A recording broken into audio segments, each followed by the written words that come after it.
이번 주 C레벨 라운지 시작하겠습니다. 요즘 국회에서는 국정감사가 한창이죠. 기업인들은 올해도 어김없이 국감장에 잇따라 불려 나왔습니다. 의원들의 꾸중과 질타도 여전했는데요. 이번 주에는 어떤 기업인들이 의원들의 타깃이 됐는지 하나씩 살펴보겠습니다. 먼저 가맹점 착취와 이 갑질 논란으로 국회 정무위원회 국감장에 선 이 치킨 프랜차이즈 업체 CEO들로 꼽았습니다. 임금옥 BHC 대표가 이 집중 포화를 맞았는데요. 본사가 가맹점에 공급하는 원 부자재 가격이 지나치게 비싸다는 지적을 피하지 못했고요. 본사 측에 유리하게 설계된 이 프랜차이즈 운영 방식을 놓고 날선 비판도 쏟아졌습니다. 또 정승욱 BBQ의 신임 대표도 질타를 피해가진 못했는데요. 2017년에 발표한 이 가맹점주와의 상생안도 제대로 이행하지 않은 상황에서 최근에 내놓은 이 6대 상생 정책 방안은 생색내기에 불과하다는 지적을 받았습니다.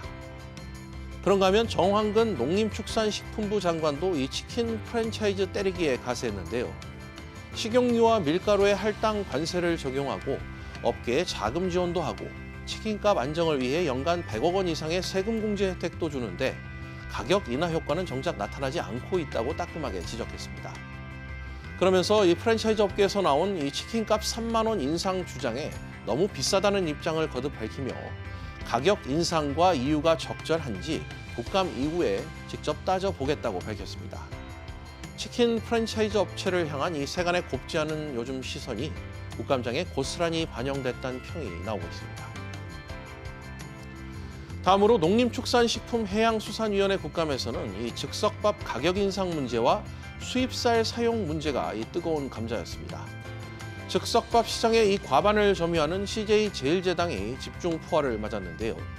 지난 3월 이 햇반, 컵반 제품 7개 제품에 사용하는 이 쌀을 미국산으로 바꾸고 재작년에는 냉동 볶음밥류 쌀을 이 수입산으로 대체한 게 문제가 됐습니다.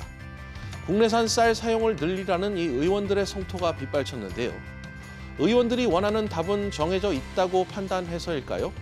이명찬 이 CJ제일제당 부사장은 이 수입쌀 사용 경위를 묻는 질문에 국산 쌀 사용을 늘리겠다며 의원들 앞에서 고개를 숙였습니다. 아울러 황성만 오뚜기 대표, 이 박상규 농심미분 대표, 박민규 오리온 농협 대표 등 이 경쟁사 대표들도 한껏 자세를 낮췄습니다. 그러나 업계 입장에서는 억울한 측면도 분명 있습니다. CJ제일제당이 일부 가공밥의 쌀을 수입산으로 대체했던 건 맞지만 그 비중은 전체의 3%에 불과했기 때문입니다. 햇반, 이 컵반의 수입쌀 변경은 이 국내 쌀값보다는 밥맛과 연관이 더 있었다는 게 업계 설명입니다. 길이가 짧고 이 찰기가 많은 국내산 쌀로 이 볶음밥이나 덮밥을 하면 맛이 덜하기 때문에 수입쌀로 대체할 수밖에 없었다는 얘기입니다. 또 냉동 밥류에 수입쌀을 사용하기 시작했던 원인 중에 하나가 정부의 비축미 감소였다는 점에서 이 국내 쌀값 문제와 별개란 목소리 또한 많습니다. 쌀값 폭락의 원인이 기업들에게 있는 게 아니라 이 공급 과잉이란 점에서 더욱 그렇습니다. 이처럼 식품기업의 수입쌀 사용은 여러 이유가 합쳐진 결과물임에도 해당 기업들은 입을 굳게 닫았는데요. 국감은 의원들의 호통과 면박이 오가는 혼을 내는 자리인 만큼 굳이 그 배경을 들출 필요가 없다는 뜻이 아닐까 싶습니다. 스타벅스의 고객 증정품인 이 서머 캐리백 발암물질 논란으로 올여름 큰 홍역을 치렀던 송호섭 대표도 국감장에 섰는데요. 발암물질이 검출된 사실을 이 스타벅스 경영진이 사전에 알고도 증정을 계속했던 게 드러나 송 대표는 또 한 번 고개를 숙여야 했습니다. 이와 함께 이 소비자 피해 보상에 최선을 다할 예정이라는 기존의 입장을 재차 강조했습니다.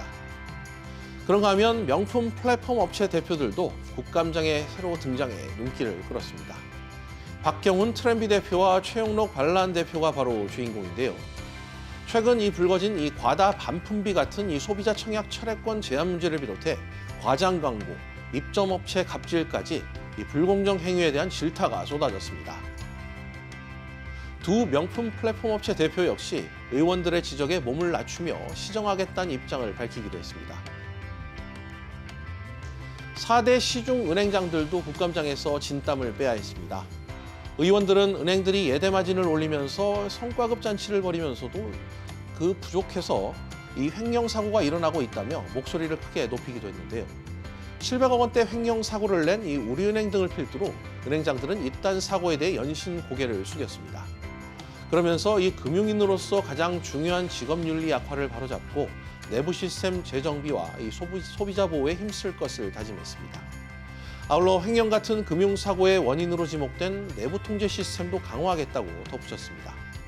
치솟는 시중금리에 이 소비자들의 이자 부담이 가중되는 상황에서 금리나 요건 수용률이 지나치게 낮다는 의원들 지적도 잇따랐는데요. 은행장들은 이에 대해 비대면으로 거래가 많이 이루어지다 보니 신청 건수도 많아지면서 이 수용률이 낮아졌다고 해명했습니다. 올해도 국감장에선 어김없이 고성과 호통이 오갔습니다. 남은 기간 또 어떤 기업인들이 국감장에 소환돼 고개를 숙이게 될지 저희가 계속 전해드리겠습니다. 이번 주 C레벨 라운지는 여기까지입니다.